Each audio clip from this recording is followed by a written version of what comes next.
साथियों, लिखने वाले ये तो लिख गए कि मरने के बाद पैसा साथ नहीं जाता है, लेकिन उन्होंने ये नहीं लिखा कि जीते जी काम बहुत आता है। दोस्तों, इस वीडियो में हम आपसे बहुत इम्पोर्टेंट बात करेंगे, विच इज पैसा।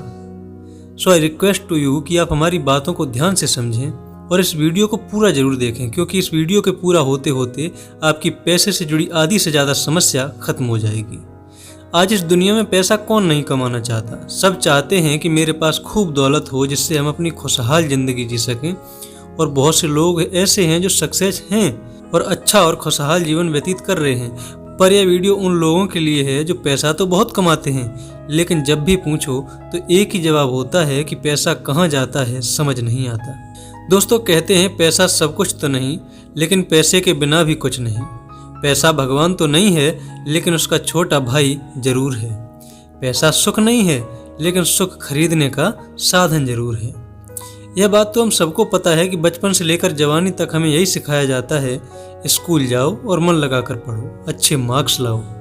यह बात हम अपने पेरेंट्स से, टीचर्स से और रिश्तेदारों से सुनते हैं, और हम मन लगाकर पढ़ते भी हैं। उस वक्त हमें ये पता नहीं होता कि हम पढ़ किस लिए रहे हैं। धीरे धीरे उम्र के बढ़ते हमारे मन में एक सवाल पैदा होता है कि आखिर हम पढ़ किस लिए रहे हैं। क्योंकि अगर कोई काम किया जा रहा है तो किस वजह से किया जा रहा है, ये जानना बेहद ज़रूरी है।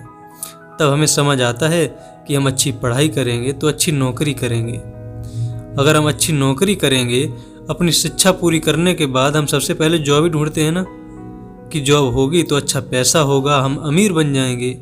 और जैसे ही हम 18+ होते हैं तो हमारे घर वालों की तरफ से भी ये इशारा मिलता है कि अब तुम बड़े हो गए हो, कुछ पैसे कमाने का जरिया ढूंढो, कुछ पैसे कमाओ, अपना खर्च चलाओ, घर का भी खर्च चलाओ। मिडिल क्लास फैमिली में ज़्यादातर ऐसा ही होता है कि बच्चे जैसे ही ग्रेजुएट होते हैं या 12th पास होते हैं तो वो बाहर कहीं प्राइवेट फैक्ट्री में या कहीं भी ऐसी जगह काम करते हैं जिससे वो अपनी आजीविका चला सकें।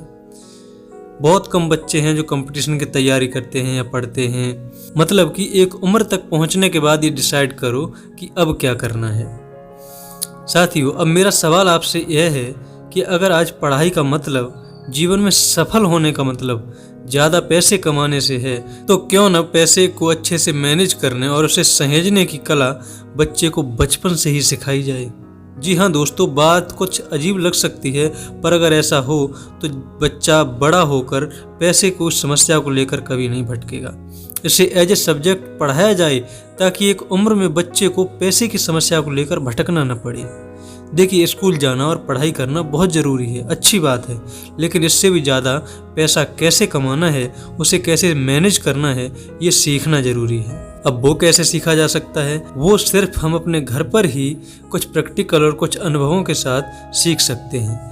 कुछ बड़ों को देखेंगे, हमारे बड़े बुजुर्ग या जो भी हमारे आसपास में कोई भी सक्सेसफुल पर्सन है, उसकी डेली रूटीन देखेंगे, पैसे को लेकर उनका नज़रिया कैसा है, पैसे को किस नज़र से देखते हैं, वो उसको कैसे संभालते हैं। ये सब देख के भी हम इस चीज़ को समझ सकते हैं, क्योंकि हमारा एजुकेशन सिस्टम इस चीज़ को एज ए सब्जेक्ट पढ़ाने के लिए अलाउ नहीं करता। इसलिए हम अपने जीवन के सबसे मुख्य भाग को अपने स्कूल में नहीं सीख पाते। सबको पता है, अगर आपको डॉक्टर बनना है तो उसके लिए इंस्टीट्यूट है, मेडिकल कॉलेज है। आपको इंजीनियर बनना है, उसके लिए इंस्टीट्यूट है। अगर आपको सीए बनना है तो इंस्टीट्यूट है। आपको पायलट बनना है, इंस्टीट्यूट है।